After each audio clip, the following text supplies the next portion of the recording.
Why do some of the brightest minds in history prefer solitude? What drives great thinkers to feel disdain for social life, and is isolation a curse or a privilege reserved for the intellectually superior? Arthur Schopenhauer, one of the most pessimistic and visionary philosophers of the 19th century, had an answer to these questions, and it wasn't kind to society. For him, the world was filled with superficial people, guided by petty impulses, trapped in trivial conversations and futile distractions. Genius, by its very nature, required a distance from this mediocre spectacle. As he himself wrote, "Solitude is the lot of all exceptional minds." But was he right, or was this disdain for social life merely a symptom of an inability to connect with others? Think of great figures like Nikola Tesla, Emily Dickinson, or Isaac Newton, all known for their genius and, curiously, for their isolation. Were they examples of intelligence that transcends the ordinary, or simply misunderstood souls doomed to wander alone through the world?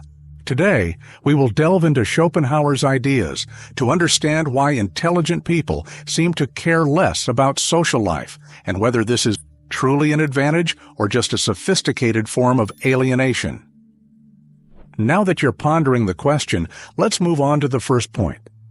Imagine a genius completely absorbed in their own thoughts, lost in complex theories while the world around them goes on. While others discuss the weather, they ponder the fate of humanity. While some exchange trivialities, they seek to understand the nature of existence, and inevitably they find themselves isolated.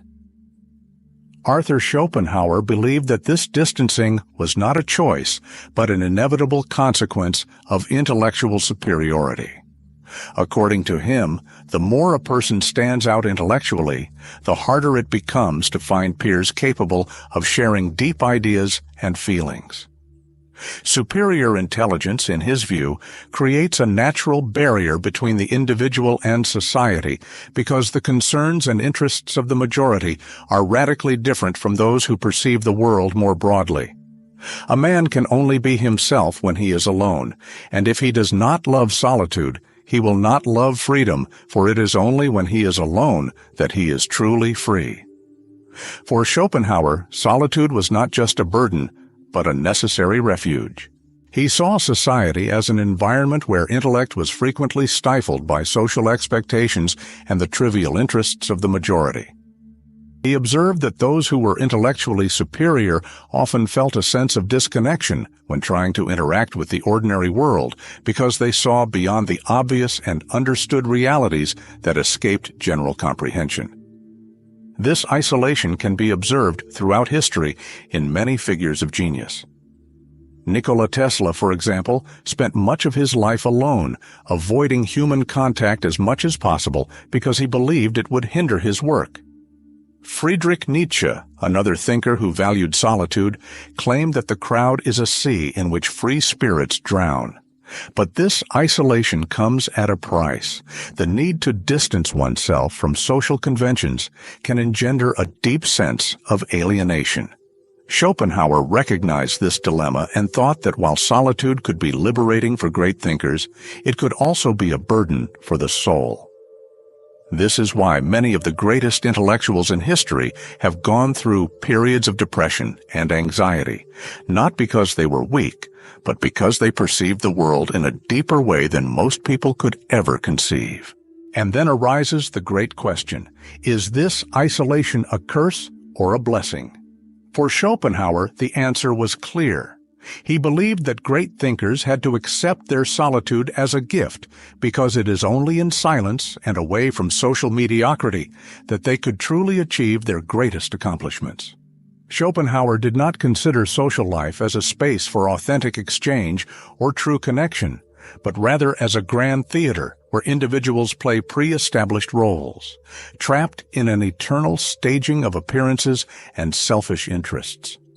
According to him, society was nothing more than a stage where people acted for each other, hiding their true intentions behind carefully crafted masks. Sociability is, for most people, just a mask under which they hide their banality. This pessimistic view was directly linked to his major work, The World as Will and Representation, where he asserts that everything we perceive is merely a projection of our mind. For him, social life is just an illusion, a spectacle that diverts individuals from true self-knowledge and the nature of the world. Schopenhauer thought that most people were prisoners of trivial concerns, status, gossip, petty power struggles, and the quest for recognition. The average human, according to him, was a slave to the will, a blind and irrational impulse that governs our actions and keeps us trapped in an endless cycle of desire. The pursuit of social validation was ultimately just a reflection of this uncontrollable will. And therein lies the problem. While most people were engulfed in this superficial routine, those with a sharper intellect perceived all of this in an almost cruel way. For them, society appeared as an empty game where interactions rarely went beyond the surface. This disdain for social life was not unique to Schopenhauer. Other great thinkers also expressed their disdain for the superficiality of society. Nietzsche, for example, claimed that convictions are more dangerous enemies of truth than lies, highlighting how people prefer to cling to illusions rather than face reality with honesty. This conflict between the quest for knowledge and the demands of social life created an unbridgeable gap between the brightest minds and the rest of humanity. The result? Intellectual isolation became inevitable. But there is a side effect. Prolonged solitude can lead to disenchantment, apathy, and even contempt for the outside world. Schopenhauer was aware of this and warned that for those who saw beyond social illusion, the only alternative was to accept this reality and learn to live with it. But how does this isolation manifest in daily life? Why do intellectually superior individuals often feel frustrated in their social interactions? In the next topic, we will explore the clash between genius and mediocrity, and how it distances great thinkers from ordinary life. Schopenhauer did not mince words when describing his view of humanity. For him, most people were guided by superficial and selfish interests, with no inclination for contemplation or deep thought. This created an inevitable chasm between those endowed with high intelligence and the great mass he considered distracted by trivialities and futility. Mediocrity generally only recognizes itself. Genius, on the other hand, perceives mediocrity but finds itself alone. This intellectual isolation occurs because the thinker is, by nature, a person who seeks to understand the world in depth, while the majority is preoccupied with banalities like social status, gossip, or ephemeral entertainment. The genius attempts to unravel the mysteries of existence, and when they try to share their ideas, they often encounter indifference or incomprehension. This explains why so many great thinkers have been frustrated by society. Schopenhauer himself despised the company of ordinary people because he believed that the mediocrity of the majority stifled the genius of the few superior minds. This thought echoes in Voltaire's famous assertion, "The secret of being a bore is to tell everything." The problem lies not only in the difficulty of communication, but also in the divergence of interests.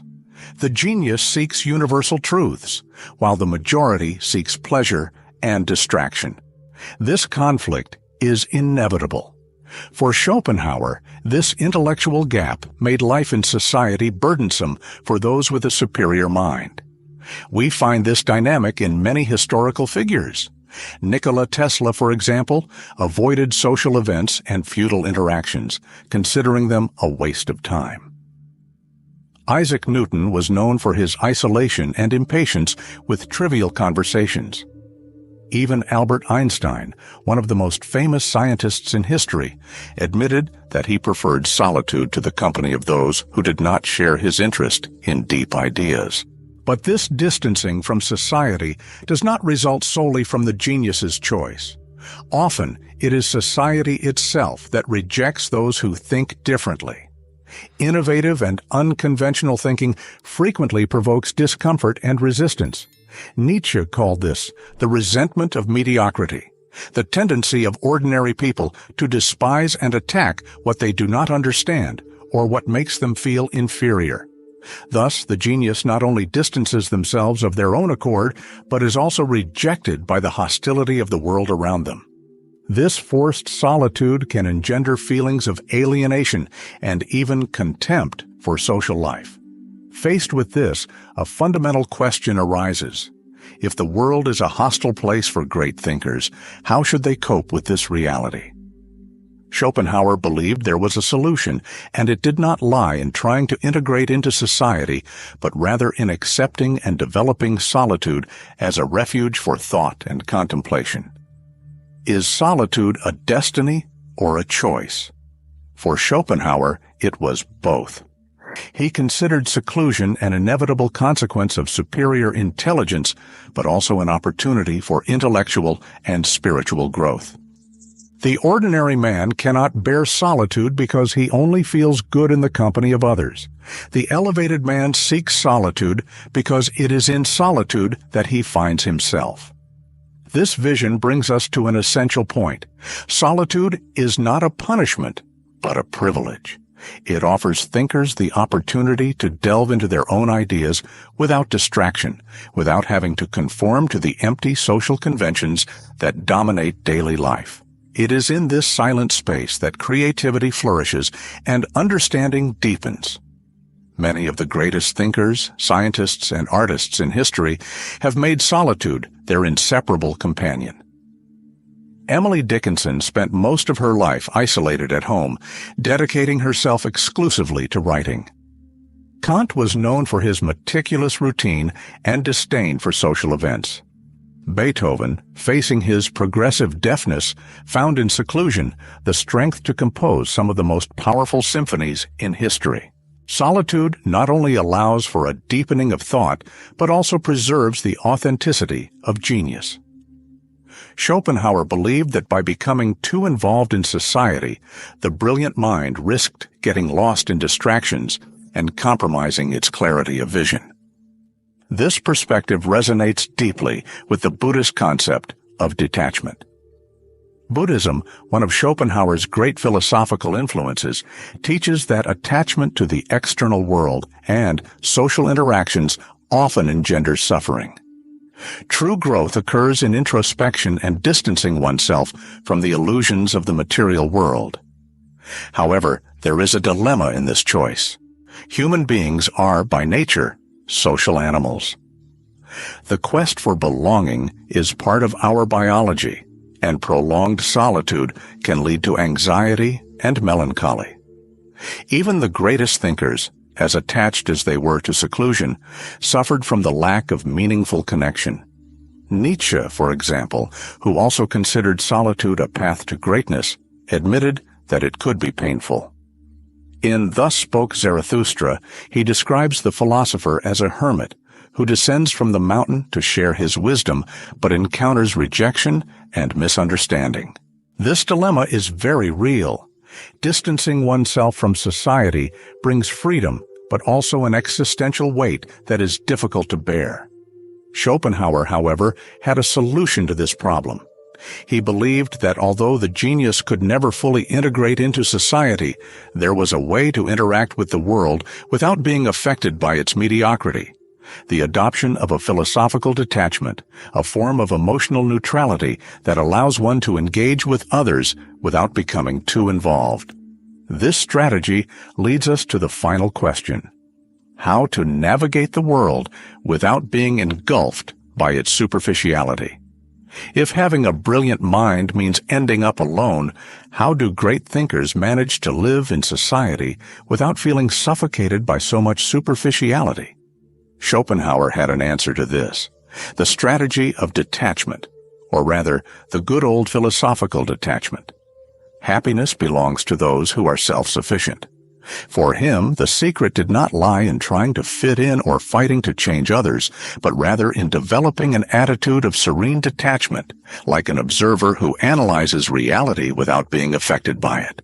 Schopenhauer suggested that instead of struggling against the world's mediocrity, the thinker should learn to face it with the same attitude as a scientist towards an experiment, with curiosity but without emotional involvement. This means accepting the banality of social life without becoming irritated, understanding the intellectual limits of the majority without being frustrated, and preserving one's mental independence without feeling the need for external validation. This strategy is similar to the Stoic approach, which involved controlling emotions in the face of adversity. Marcus Aurelius, one of the greatest representatives of Stoicism, wrote in his Meditations, "Offer yourself this gift, the gift of indifference to what is beyond your control." The world will always be a place filled with futile distractions and shallow conversations, but it is up to the individual to decide which part of it deserves their attention. The thinker should not completely isolate themselves from society, but interact with it strategically, absorbing only what is useful and rejecting what is insignificant. Although he had very little patience for society, Schopenhauer did not think that total isolation was the solution. He knew that even great thinkers needed a minimum of human contact, whether to exchange ideas or simply to avoid sinking into absolute solitude. The secret, according to him, was to carefully choose with whom to connect and to limit interactions to the bare minimum, just enough to survive in this world without losing one's mind. This philosophy can still be applied today in a world filled with digital distractions, fake news, and superficial relationships. Knowing how to filter information and interactions is essential. Intelligence does not only reside in understanding the world, but also in the ability to navigate it without getting lost. Schopenhauer teaches us that rather than lamenting the lack of connection with the majority of people, we should see it as a sign of our intellectual freedom. After all, solitude can be a burden, but it is also a privilege, an opportunity to explore one's own thoughts without external interference. And now the question arises, do you prefer to adapt to the world or accept it as it is and preserve your intellectual freedom?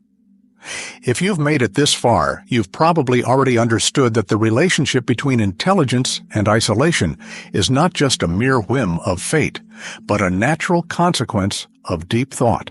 Schopenhauer has shown us that great minds often find more comfort in solitude than in the company of the crowd, not out of arrogance, but because the superficiality of social interactions can be exhausting for those who see beyond appearances.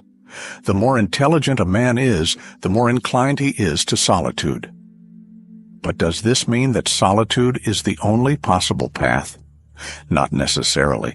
The secret lies in understanding that solitude should not be perceived as a punishment, but as a refuge.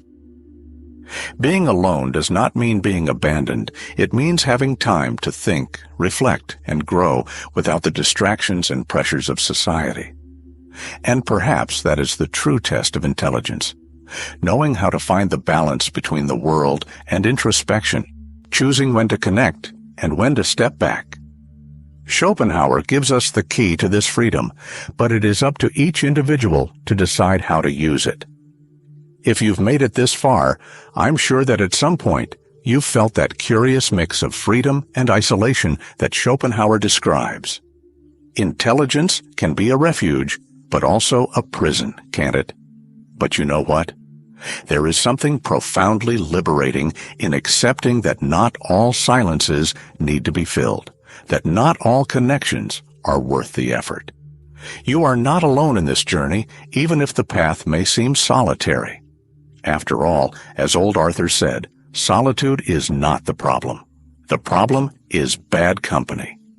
I remember a time when, after hours lost in a book, I found myself staring at the wall, pondering a grand idea, only to be interrupted by someone asking if I had seen the latest soap opera or if I knew the latest gossip. It was at that moment that I understood that wanting deeper conversations is not arrogance, it's a need. If you've ever experienced that, you know how frustrating it is to feel like you're speaking a different language, as if your mind is navigating the open sea while others are playing in a puddle. But you know what? There's an advantage to that. You don't have to get lost in the noise. You have the privilege of choosing your solitude. Now, let's talk seriously. If you like this video, you know what to do. Leave a like, comment below, and subscribe to the channel. Or you can simply ignore all that and return to that fascinating conversation about the weather and the latest TikTok trend. But let's be honest, if you've stayed this far, you deserve slightly more stimulating debates, don't you? And if you think this video made you think, wait until you see what I've prepared for you right next to it. 2 videos that will make you even more perplexed. In a good way, of course. But I warn you, after watching them, you may never see the world the same way again. Click at your own risk.